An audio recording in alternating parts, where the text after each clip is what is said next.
It started when I was 6 years old. I was in school. It was the middle of a reading lesson, and I needed to pee. Badly.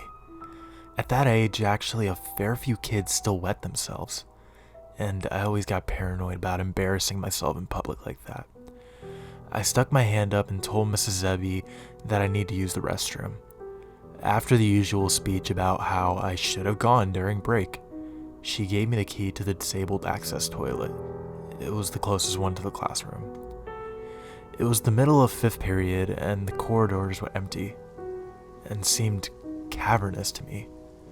I was a short, scrawny thing back then. I sometimes had trouble with doors, especially unlocking them, and I fumbled for a good minute or two in trying to get the blasted thing open. Anyways, as I sat on my porcelain throne, there came a knocking at the door. "Someone in here?" I called, disgruntled at the disturbance. Then came a pause. Then the knocking resumed. It was faster now, more determined. "Wait a minute." The knocking slowed, and a voice replied, "Let me in. I need to come inside." The speaker's tone was thin and reedy. An adult I didn't recognize.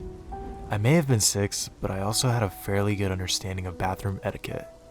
Mainly that you didn't let more than one person into an area only slightly larger than a cupboard. Go away. The knocking intensified again, until it was a frantic drumbeat, just a few feet from me and out of sight. I heard the voice shouting something, growing more and more desperate.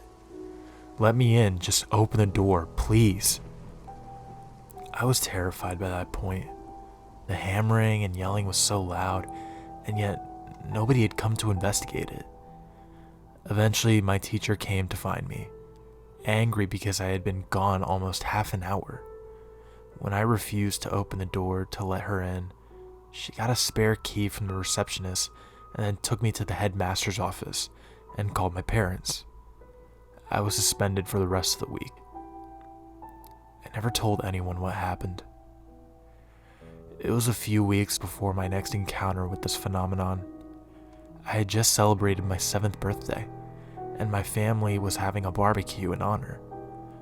It was gloriously sunny, but as soon as we set everything up in the elements behind our house, the coal refused to light.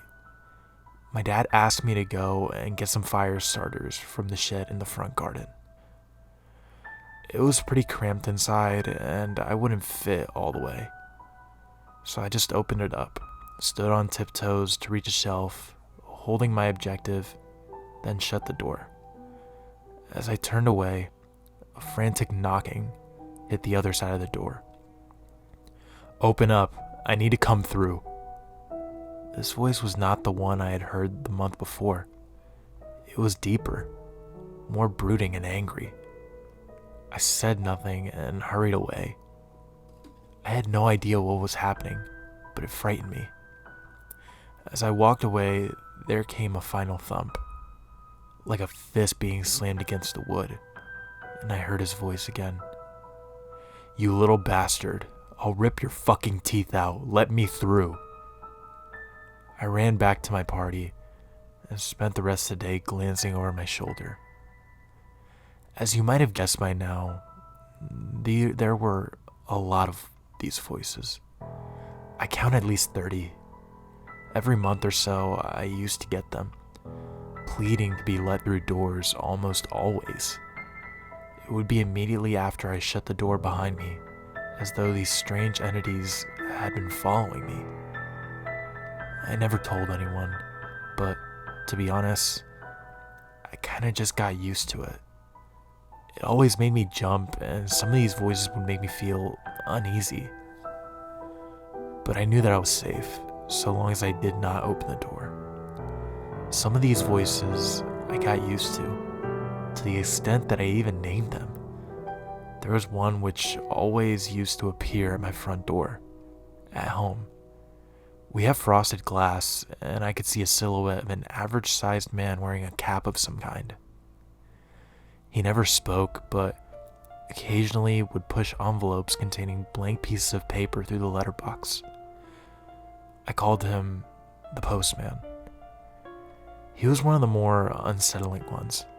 If I tried to speak to him, he would look up sharply, then begin knocking.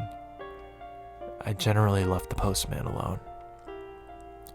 20 years on, and I have retained as much of normality as possible. I have plenty of friends, and I even have an on and off relationship with a girl I met last year. Not bad for a guy who wakes up in the middle of the night and listens intently to the noises you can't hear on the other side of the door. Yeah, my buddies think I'm strange and kooky, but they put up with it. They're all great. I'll miss them. You see, things have started to get strange. Well, stranger than usual. 3 weeks ago, I woke up sweating and crying, though I don't know why. My dream had been, from what I recall, fairly normal, when a huge shadow had abruptly fallen over everything. Literally the second I opened my eyes, there came the knocking at my bedroom door. Not just normal knocking, though. This was truly frantic. "Who goes there?" I yelled.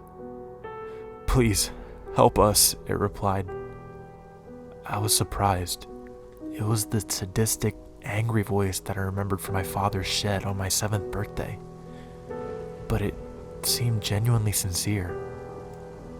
There was a pained tone to it, as though the speaker were grievously nervous. I actually found myself pulling back the sheets to get up, but I hesitated. I had never before been tempted to open the door.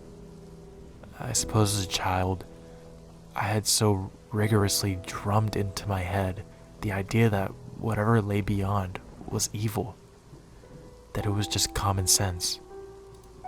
To be quite honest, I came very close to letting the thing into my room. I held out in the end. It got worse just 2 days later. I was in my local corner shop. I had just paid for a bottle of milk and a newspaper when a great force slammed against the shop door. Simultaneously, a voice began screaming, a long, keening squeal of pain. I whirled to face the door, but there were so many flyers plastered over the glass that I could only just make out the shape of a woman on the other side, slapping her palms against the window. The shopkeeper stared at me as though I were crazy. In the end, I asked him if he had a bathroom I could use, murmured some half-thought-out excuse, and hid there for 10 minutes until the screaming stopped. There were 4 more incidents between then and now, a mixture of screams and tearful begging. The postman stopped by yesterday too. He knocked, politely, before sliding his usual letter through the letterbox. Then another, and then another. A total of 10 plain, brown envelopes. The postman waited for a few minutes, knocking occasionally, and then he left me alone. Each letter contained a sheet of A4 paper, but somebody had taken a black pen to the pages, scribbling and shading them with such vigor that there were large tears around the center, and the edges were frayed. I shoved them back into their envelopes and tried to put it from my mind. Earlier, my bedroom door shook, violently. It wasn't a scream or a howl or a roar that I heard. It was just crying. Dozens and dozens of voices, sobbing quietly. Another blow struck my door. Plaster flaked from the walls and twirled to the carpet. Still, no pleas or bargaining, just sobbing. A large crash came about. I jumped up from my chair. Then another. A hairline crack split the frame of the door in one corner. My phone began to ring, and I heard a sharp rapping at the glass of my window. I tried answering the phone, but It was simply yet more voices crying. Not even sobbing, though. More like bawling in terror and anguish. I hung up, but it kept ringing. I took the batteries out. I have shoved most of my furniture against the door and window. It has been 3 hours since the latest attempt. The battering has not abated, nor has the crying. I'm fairly sure that my door won't hold much longer. As for my mediocre barricade, it could be swept aside in 2 minutes. I find myself faced with the very real possibility of death. So I'm writing this memoir of sorts, just in case something does happen. Another crash. What do they want? Another. Do they even want to hurt me? Yet another. They seemed fearless, even malicious before. Crash. What could have driven them to this?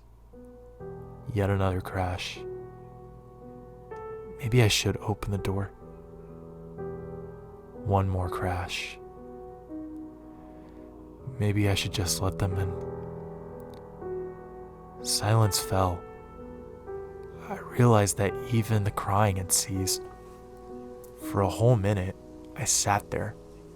Then I got up and hurried to my door, eager to escape this claustrophobic situation. Perhaps I'd go outside, where I could be far away from any doors and from the damn knocking. I pulled away my barricade and turned the handle. It's locked. Kneeling, I peered through the keyhole. Beyond my bedroom door was not the corridor I remembered, but another room. Some kind of library or classroom, I think. It seemed unoccupied, but for one kid, sitting and reading with his back to me. I banged on the door. "Hey, kid, let me out, okay?" He glanced over his shoulder. "Yeah, over here. Could you open the door, please?" "I can't. I'm in detention. I'm not supposed to talk to anyone. Go away." He turned from me, confused and exasperated. I began to stand up. A loud bang shattered the silence once more. I realized it sounded like a fist being pounded against glass. My window. I heard it again, but this was not the frantic knocking of somebody wanting to get inside. This was not even an attempt to break in. Whatever was beyond the curtain and glass knew I was inside. It knew I was frightened. In the most predatory and sadistic way possible, it wanted me to be afraid. I turned back to the door and began hammering on it, frantically. "Hey, let me in, okay? I really need you to open the door." Good night, everybody.